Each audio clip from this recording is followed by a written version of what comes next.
here's the big question. You're interested in value investing and valuing and evaluating businesses on a deep level, but you don't know how, even after researching for hours, probably dozens of hours, hundreds of hours on the internet, and because nobody else shows you how to do it. This podcast has all those answers and much more about value investing in finance. My name is Jason Rivera. Welcome to Value Investing in Your Car. Hey, Jason here. In this episode of Value Investing in Your Car, I'm going to be doing a book review of The Score That Takes Care of Itself by Bill Walsh.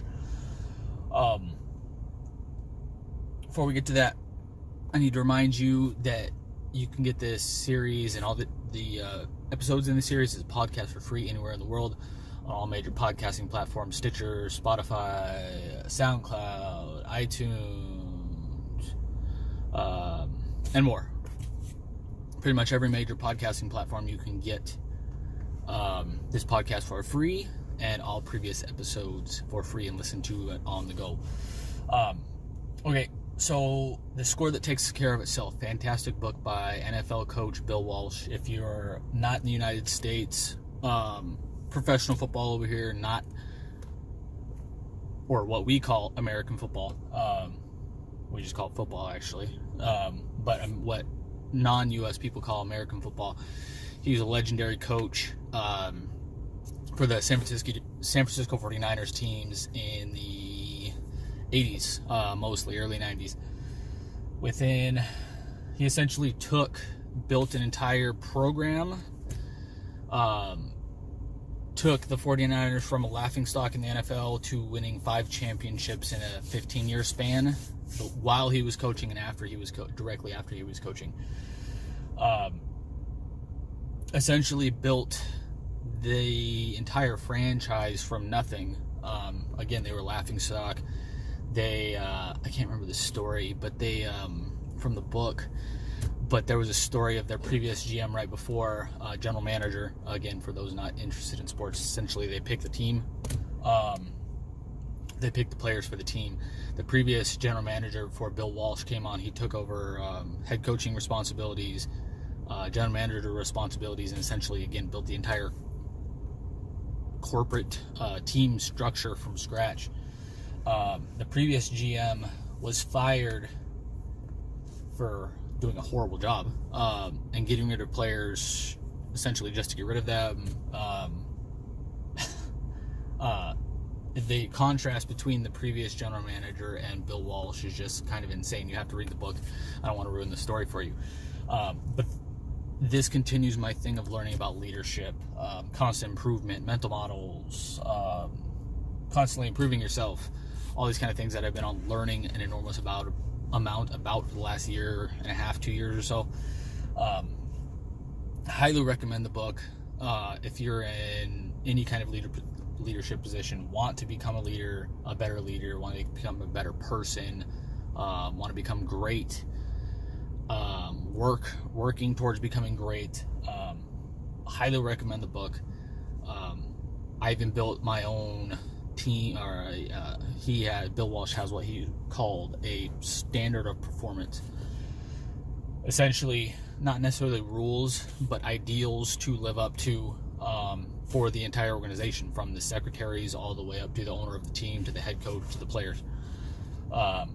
He installed this, again, over a number of years at the team, and I even created one for my own team, is how powerful I think it is. The standard performance concept, again, I'm not a big believer in mission statements and stuff like that, so this is a kind of a different version of it. Just ideals and getting your thoughts out to building your culture, I think, is a better way to put it. It's better than a mission statement because it's building a culture of, for my case, constant improvement, constant learning, treating people well, figuring out solutions to problems, and I'm paraphrasing here. These aren't the exact words, obviously. But things like this that I care about and want my team to be built around, I put my standard of performance for my companies. But again, great book. If you love history, especially sports history, you'll love the book.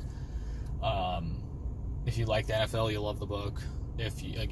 but I recommend it to everybody, whether you know anything about the NFL, because again, I know a lot of the readers, watchers, viewers are from not in the United States, so you don't probably know anything about the NFL. If you live outside the United States, I highly recommend it from a leadership, team building, culture building perspective. Again, even if you know nothing about the NFL.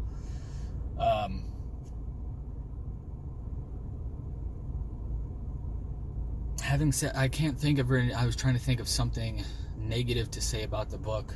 Obviously, he's a football coach, so I didn't expect the writing style. He had a ghostwriter, but I expect the writing style to be great, and it was very simple, down to earth, which is what I like. I don't like all these big words and trying to sound smart, stuff like that. I just want the information. I can't really think of a negative point to the book that I would say goes through the good things, go through the bad things. I would give it a 5 out of 5 if I were to give it a score. And again, highly recommend it. Even as a value investor, I mean, you have to be able to evaluate leaders as a value investor. Management, my number one rule for investing: if I don't trust management to do a great job, I don't invest in the situation, no matter what it is. So highly valuable, even for value investors, evaluating companies, capital allocators, business people in general, entrepreneurs, all this kind of stuff. So highly recommend it. Again, The Score That Takes Care of Itself by Bill Walsh. And make sure to like, love, share, subscribe if you're watching on YouTube or the blog. Make sure to comment if you read this book before, allowing your thoughts on it. I'd love to hear those. And remember, this is a podcast you can listen to anywhere in the world for free. And until next time, I will talk to you again soon. I hope if you read this book, you enjoy it as much as I did. But again, I'll talk to you next time, and I'll talk to you again soon. Thanks. Have a good day. Bye.